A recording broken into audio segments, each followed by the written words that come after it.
I went to Finland with the Wild Center. Lucky girl, huh? In Finland and in Adirondacks, people have pretty much the same kind of relationship to the nature. No matter what age you are, an experience like this can be really transformational. All learning happens through encounter and through dialogue. Nothing stops the Finns. When you live in a cold country, you're prepared at all times, and you have to get outside, come what may, because that's all you got. They don't battle over issues the way we do in this country. They look for the best idea. They don't care who brought it to the table. It is just because of these kind of possibilities to exchange views, get to know each other, and share your own life experience are so valuable. That the Finns embraced our Youth Climate Summit is just phenomenal.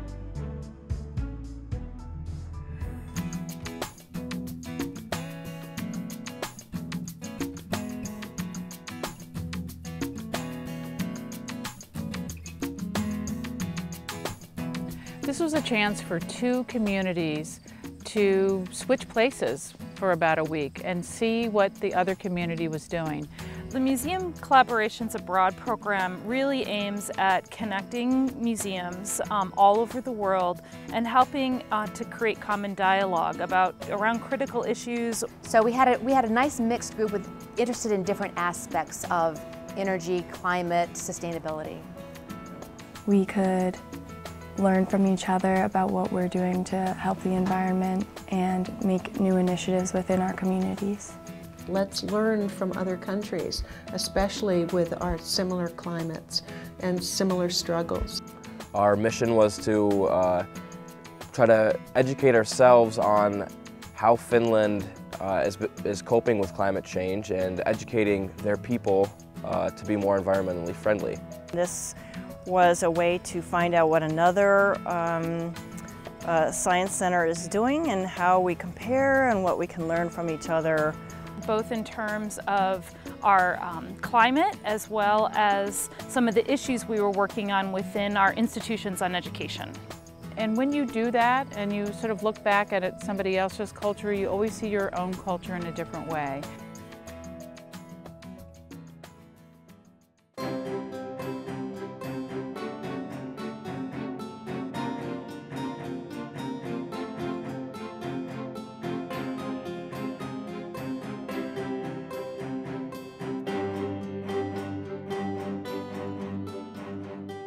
Well, the great thing about working with our fellow Science Museum is they already had their ears on the ground. They knew what the innovative things that were happening in their community. And so they set up ways for us to actually see that and to talk to the people. First stop was Herka, their museum that we're doing the exchange with. And that was really exciting. We had a one-on-one with Mikko, and he showed us all around their museum. And we traveled out to the countryside in near Lahti City, which was where we went on our first full day there. We stayed in a nice countryside inn and went into the sauna. I felt like I was right at home in Finland. It was really nice. We share so much the appreciation for nature, the closeness to nature, but also finding the differences. And I love the way they've managed their country. I love the thoughtful way they approach their natural resources. I'm not sure that I expected such great similarities. I'll show folks pictures of the river in Lapland where we swam above the Arctic Circle and in September. And I'll show them these pictures and it looks like the Adirondack. They think sustainably in everything they do, from the way they eat to how they commute, how they build buildings. And they also have that same respect for the outdoors that many Adirondackers have. One of the things we got to do was to go to an indoor cross-country ski arena, which is something that is growing in more and more popularity, not just in Scandinavia and Finland, but also in other parts of Europe. And so because of the decrease in snowpack, so it's pretty incredible the way that they've adapted to climate change and preserved a sport that's really popular over there by creating these indoor ski facilities. We took some students with us. Young people have a different perspective when you're from a different generation, and so they just saw things that we didn't see sometimes. I got to travel to several schools and meet students there and see what a day in the life of a Finnish student is like. It's a very relaxed environment. Kids don't wear shoes. Students can specialize in something even if they don't plan to pursue it at the university level. The kids there in these specialized institutions are just some of the most, driven, happy, and successful people I've ever seen. Some of the other differences have to do with their energy sources for Helsinki. Their heating was something called district heating, where they take all the warmth heat that comes off computer servers and channel it into a central heating system, which then heats the water, which is then sent out to over 100 homes in the Helsinki area. It's fantastic, it's easily affordable, it's cheap, and believe it or not, it's sustainable and very green. Resources at hand, waste heat to heat the city of Helsinki. And it's a wonderful story, and we could do more of that. The differences, I think, had to do with the use of the land and the management of the land. The state forests are much more highly managed and used. They know before they cut a tree down where each branch and each twig and each needle is going to end up. They have it all computerized. And their forests, as a consequence, are much less diverse. They use what they have at hand, and for the most part, it's an environmentally friendly way to do it, and it reflects their culture and their values. And in the woods of Finland, they explained to me, without this, there would be no regeneration. Without this, here's the limitation that would occur. They have a huge part of their economy built on paper and other wood products that we haven't even thought of. Their wood design is very, very much a part of its functionality.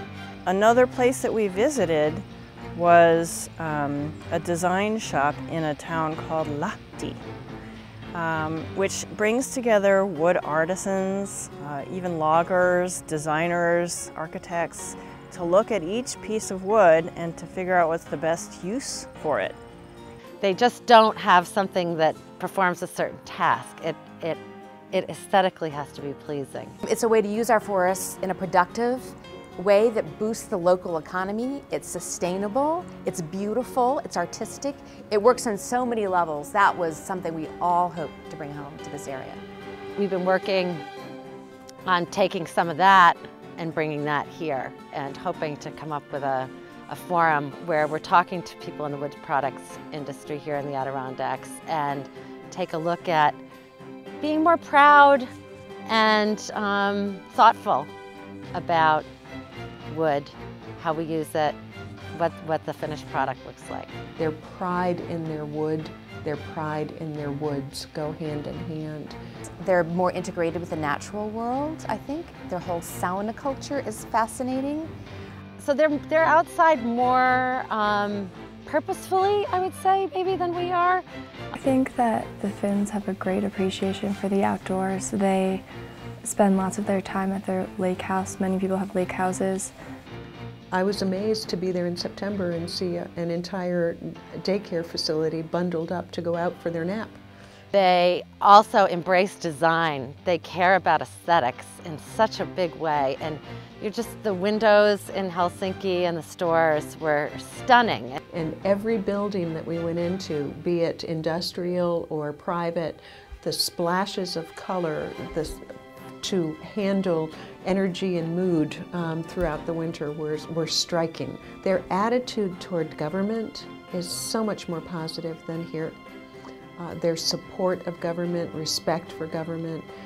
Government does a lot more in their society than it does here.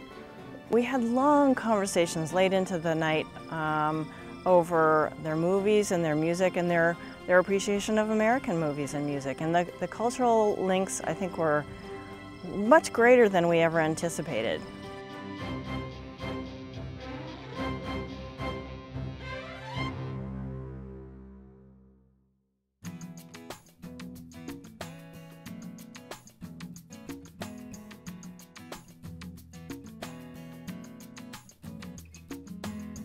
We had set up through all 4 exchanges multiple different experiences and opportunities for the participants on the exchanges to learn about one another's culture, their relationship to climate change, and how that climate change will affect their regions. The main similarity between Adirondacksians and us Finns is that we both have winter culture very essentially in our identity. One of the, when the first Finnish delegation came to the Adirondacks, we held a forum at Whiteface Mountain called Winter Green. It was one quite impressive conversation when we got to groups and people were talking about their memories, what is their strongest memory about snow. And it was very impressive to hear every kinds of experiences from different people. Getting people to talk about ecological change through something they already know. In this example, the winter recreation. And I think this shows how you can combine emotions to facts. We spent a lot of time going to farms and visiting local food projects. For example, Keene Central School, where my son goes, they have a school garden, a fabulous school garden. So that's an innovative model that we showed the Finns on how your school and your kids can get fresh local food. In Finland, local food is something that we do by heart because we have the culture of, for example, picking berries and picking mushrooms, fungi from the woods. I'm thinking about having an event here at Heureka to somehow pinpoint the idea of the importance of local food movement in Finnish culture. Close by the Wild Center, where they had tree branches, and so that children could build small huts and then play there and so on. So we got very inspired of that we could actually try to create creative, inspiring playgrounds in very sustainable and also very cheap way. Also, what I was interested in Adirondack is to see this kind of like the empowerment of community, and that's something that we want to raise up in Finland, because there's actually going to be an organizational change in Sitra, and we are more focusing for the resource efficiency and the sustainable lifestyle in the future. They participated in a conference, and at that conference they actually got to see some of the students, teachers, and Youth Summit participants present to the wider Adirondack audience. And at the end of the presentation, the Finnish delegation stood up and said, "We want to do this too. We want to host a youth climate summit in Finland."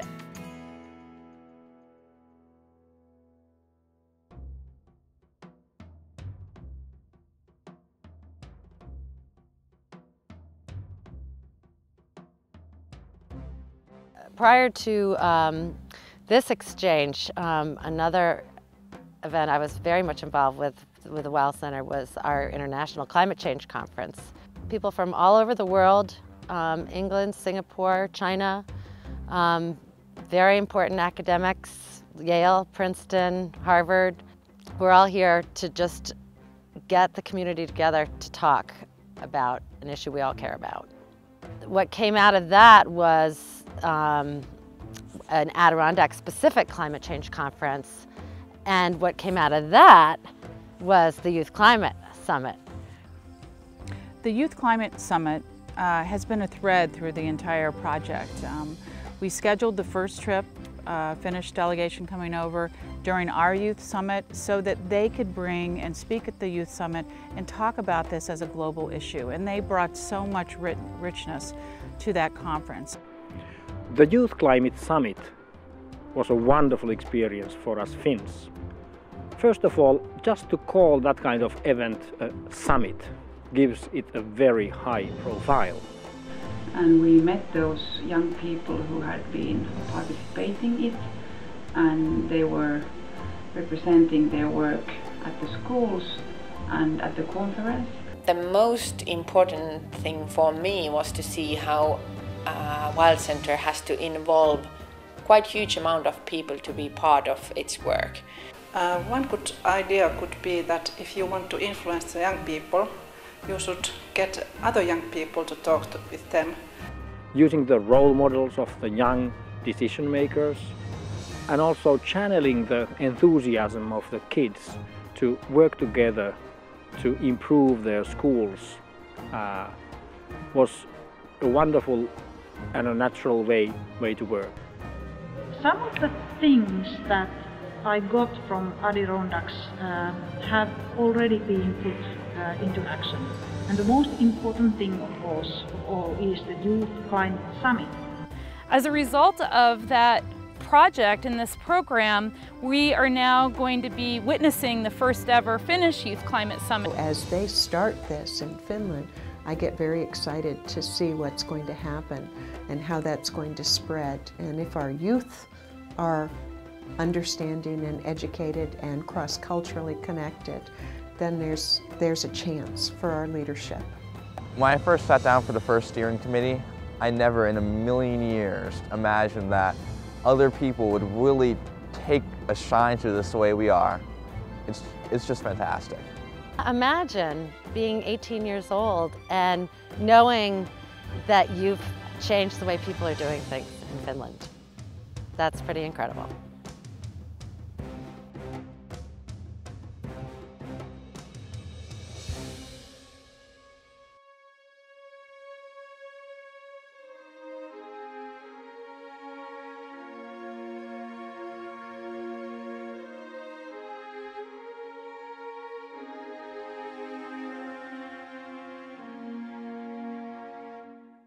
But what I really saw is that it's going to take looking at this problem from all directions and leadership from the school system, from our communities, from grassroots, from the government.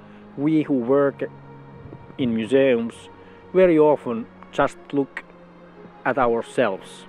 We look at our museum as being in the center. But this exchange project really made us a platform, Heureka and the Wild Center, and we built a bridge between these two platforms. It's because we involve the community around us in both the Adirondacks and in Helsinki, there's even more of an opportunity for that amplification and for that greater impact beyond just our little museum world. I came back and made a presentation to my school board and spoke with my environmental club and visited the 5th grade eco club just so that way they could all hear about what we had done and achieved in Finland. I really see that this kind of like international cooperation is very important, and it's the key that we are developing world more sustainable. And when you see other people doing things abroad, it gives you new ideas, it gives you hope. I think the most important thing about this exchange was the exchange of ideas, and not just over the phone explaining different ideas and sharing, but actually coming and seeing and experiencing. The most important part of that museum is that theater, and because it convenes all these people and it gets ideas going. And then to have our Wild Center lead the way in what they're going to be doing in Finland, it's fabulous. When I feel that the bureaucracy in Helsinki city, it is a big city, and I feel that it's too overwhelming, then I'm thinking that, well, let's keep going on. I have many friends all around the world who are doing the same things, and that really motivates me. It shocked me. I mean, I'm going to college right now, back here for the very same reasons that I got involved in this trip to begin with, because I want to work together with a vast, dynamic international community. And this is one of the most paramount experiences of my life. We are now continuously in connection with our friends in the Adirondacks, and we can share knowledge, material and inspiration. And I think that there are more things in the works that could even make this program more impactful and amplify it in bigger and better ways in the future. So we're still kind of a part of this continuing community that I'm hoping we're going to find ways to keep this moving, because it's really, everybody has gotten so much out of this exchange, and I just can't imagine not pursuing it further.